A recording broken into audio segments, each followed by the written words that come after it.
Hi everyone. So for now, let's have the week 4 for Mathematics 8 na for grade 8. So the topic is special products po.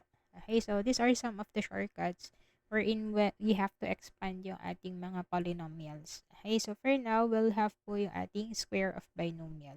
Okay, so we have a shortcut po for squaring a binomial. Instead of using yung ating distributive property or yung ating FOIL method, meron po tayong pina-follow na um, steps para mas mabilis niya siyang ma-expand. Okay, so for example, we have a plus b squared. So, ang gagawin nyo lang, i-square nyo yung una. Okay, square the first term. Tapos, square nyo din yung last term natin, yung second term. That will be your last term.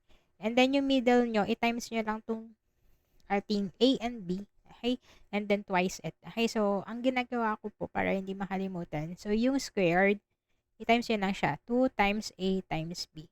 So, 2 times a times b. Ayan. So, that will be your pattern for our a plus b squared. Kapag minus naman, so ganun din po. Ang difference lang niya, magiging minus yung nasa gitna.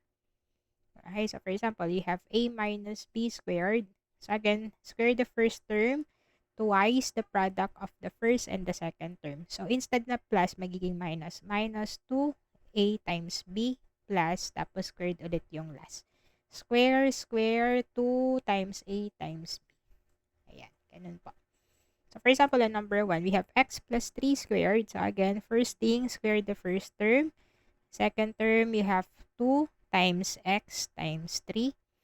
Okay, then last term will be 3 squared. So, from here, you will have x squared. 2 times 3, that will be 6x plus 9.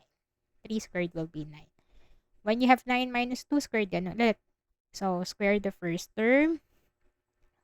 Then, multiply the first and the second term by 2. Okay, so you will have 2 times y times 2. Okay, and then, square the last term. So, yung last term natin lagi naka-squared. So, we get y squared minus 4y plus 4. Okay. Next, number 3. 3u minus 1 squared. So, again, square nyo lang yung first. Okay, and then minus 2 times 3u times 1 plus 1 squared. So, you get 9u squared. Okay, so 3 times 3, tapos u squared. 2 times 3, we get 6. 6 times 1, we get 6 pa din. 6u plus 1. Okay, next, number 4. So, we have here 4k plus 5 squared. So, again, 4k squared nyo lang plus 2 times 4k times 5. Okay, plus 5 squared. So, 4 squared, that will be 16k squared. 2 times 4, we get 8. 8 times 5, we get 40. Plus 40k, and then 5 squared, 5 times 5, 25. Okay, number 5, we get 9, negative 9, and plus 1 squared. So, negative 9 and squared plus 2 times negative 9n times 1 plus 1 squared. Okay, so negative 9 squared, that is 81n squared. 2 times negative 9, that will be negative 18n plus 1. Okay, next we get negative 2x minus 7 squared. Okay, so negative 2x squared. Okay, so gawin nyo naman ng positive. 2 times, tapos ilagay nyo negative 2x, tapos naka-negative din po yung 7 para hindi kayo malito sa sign. Plus 7 squared. Okay, so we'll have 4x squared. 2 times negative 2, that will be negative 4. Negative 4 times negative 7, negative 28x. Okay, tapos 7 squared is 49.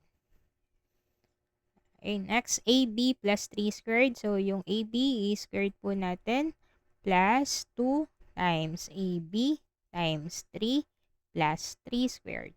So, kapag A and B yung atin naka-squared, ayan, so i-squared nyo yung A pati yung B, hindi lang yung B. So, that will be A squared, B squared plus 6AB plus 9.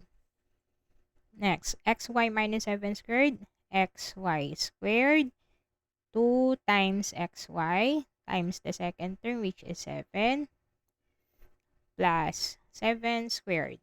Okay, so we get here x squared y squared. So since that is minus, your operation at the middle will be minus 14xy plus 49. Yan. So, basta minus, that will be positive, negative, positive po. Pag plus, lahat ay positive. Next, 4x minus 3y squared. So, square. Yan. So, we get square minus 2 times 4x times 3y plus 3y squared. Okay, so we got 16x squared. 2 times 4, 8. 8 times 3, 24. Negative 24xy plus 3 times 3, 9. Y squared. So, yung coefficient, don't forget to square it also, ha? Okay. Then, we get 5a squared plus 2 times 5a times 7b plus 7b and then square it. So, we get 25a squared. 2 times 5, 10 times 7, that will be 70ab plus 7 times 7, that will be 49b squared.